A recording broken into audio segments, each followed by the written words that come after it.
I'm applying aloe and it feels so good. Hello, all 7 of you. How are you?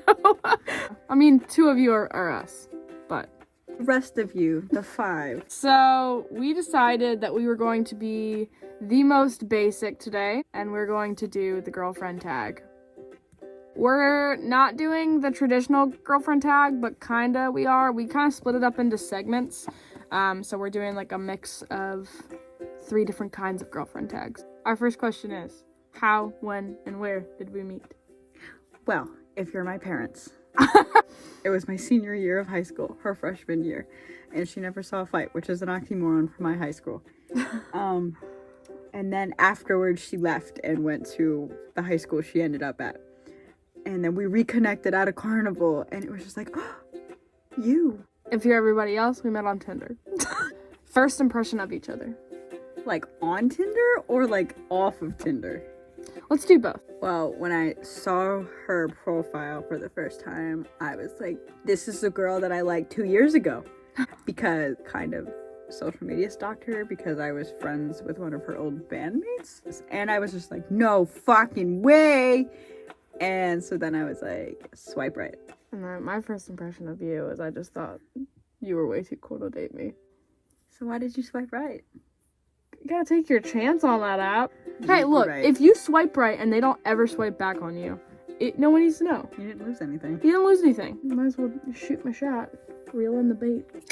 I'm at our first date. I could not look at her because I was so taken aback with how beautiful she is. Their smile was one of the first things that I ever paid attention to, really. I'm so nervous. Time to get crack-a-lackin', folk. First impression was, wow, you don't look anything like your photos. I wouldn't say it's a good thing or a bad thing. You just look very different from what I was expecting you to look like. You were hot as shit. It doesn't matter. I was taken aback by the coolness factor. You were really sweet the entire first date.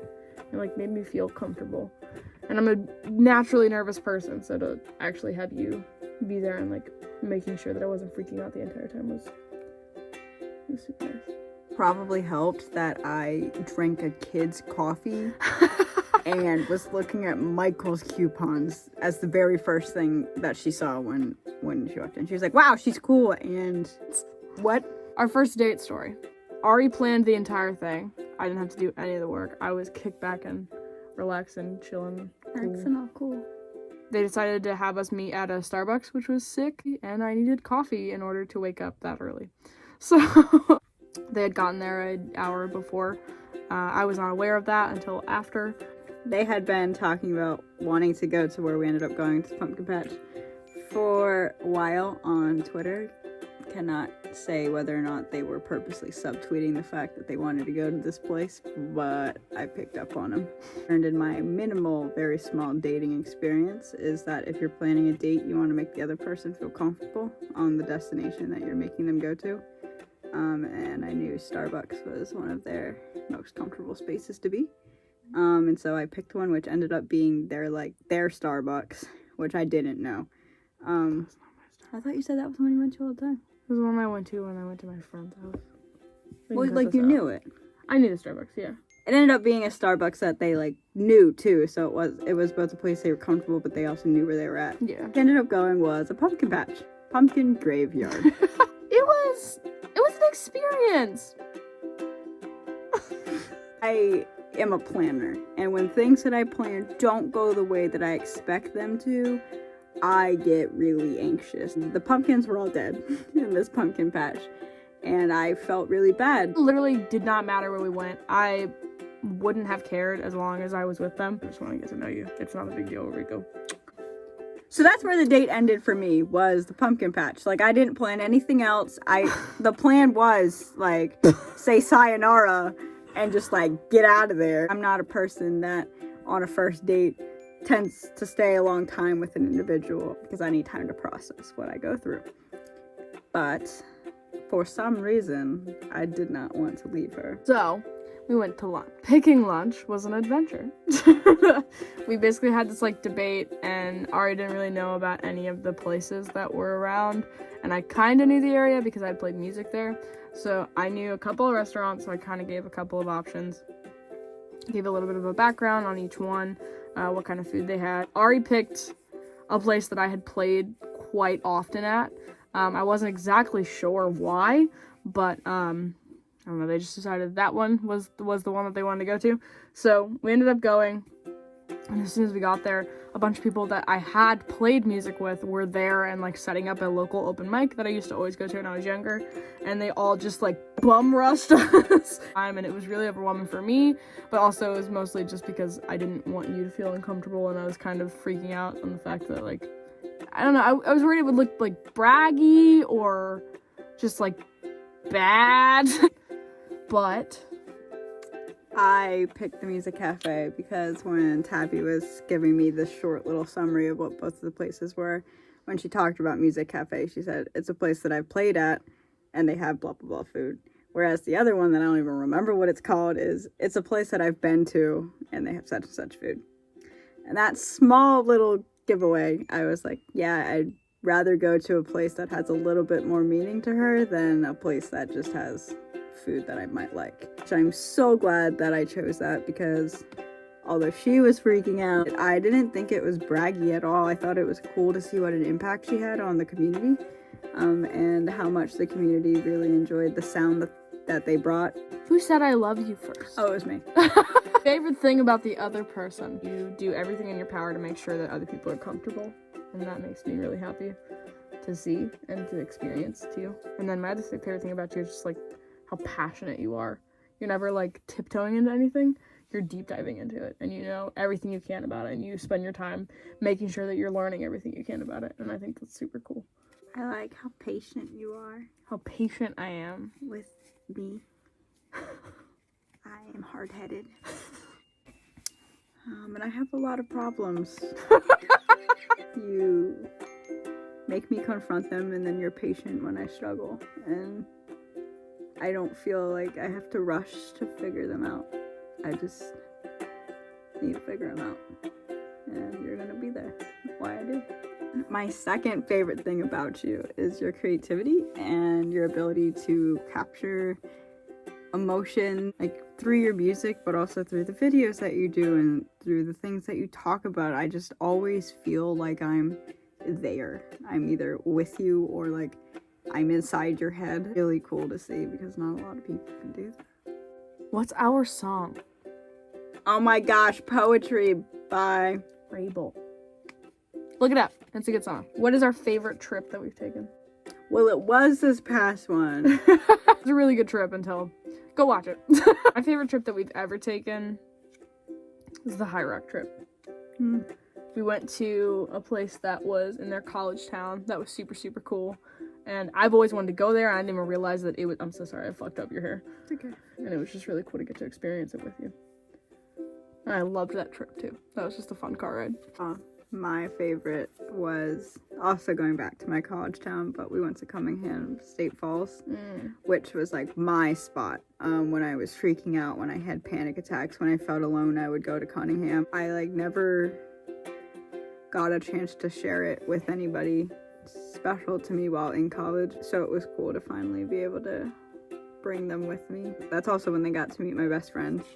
And I also gave them a tour of my college. A lot of the memories like flooded back from college, both good and bad.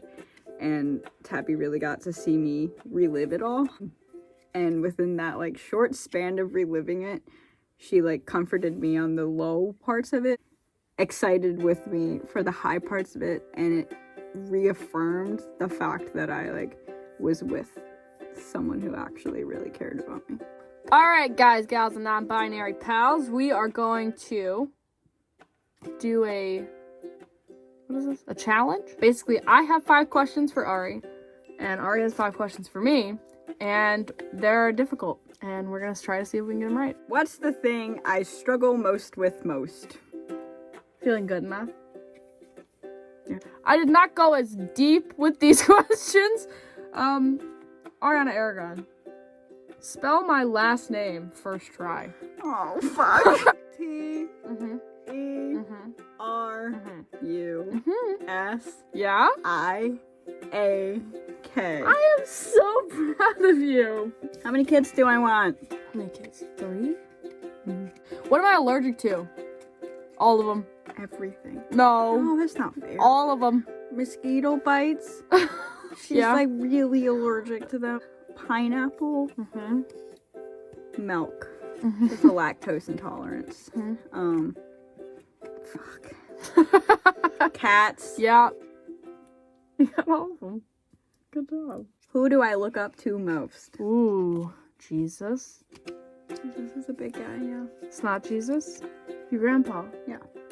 What is my Chipotle order? A burrito. Yes. Sour cream. Mm-hmm. Corn. She has to pick out the stuff she doesn't like in it. Lettuce. Mm-hmm. No meat, because she used to get chicken, but the chicken's bad. Cheese if she's feeling frisky. Mm-hmm. Not beans. No beans. What is a project I'm trying to complete? Oh, Just name I one. see you. A one. I see you. Yeah. That's a big one. Yeah. Name 2 songs I've written that are not about you. God damn it, anything on 11. Oh, shit! What's my biggest tick? Ooh. I don't know. Like, just being an asshole for no reason. It's a big one. Biggest tick is when people don't put on their fucking blinker when they're driving. I did not know that. Like, I know it bothers you, but I didn't realize it was your biggest tick. I hate it. I started dating her and I've calmed down. Now we're going to play a game. We're going to do Who's More Likely To. And we have little things with our names on it. And we're going to lift it up for who's more likely to do this thing. Who's more likely to drive? Who is more likely to take longer to get ready? Who's more likely to cry for no reason? Who's more likely to dress up fancy?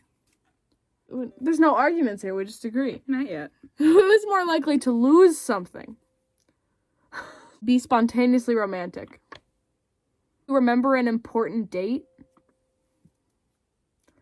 Yeah, I guess so. To randomly sing.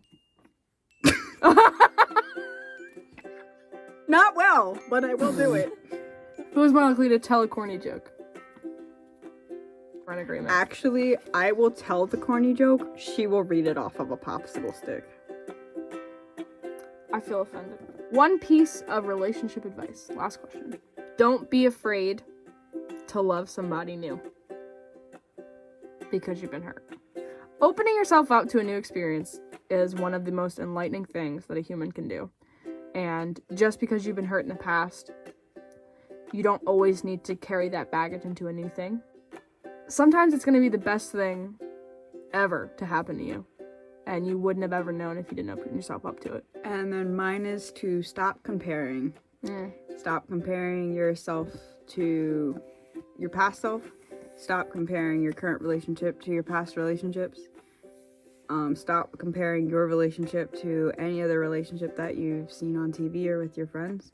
But most importantly, stop comparing yourself to your partner. Well, guys, now that you have seen the stereotypical lesbian video, well, really any couple's video for the site, we hope that our subscribers go up. Subscribers. I love you.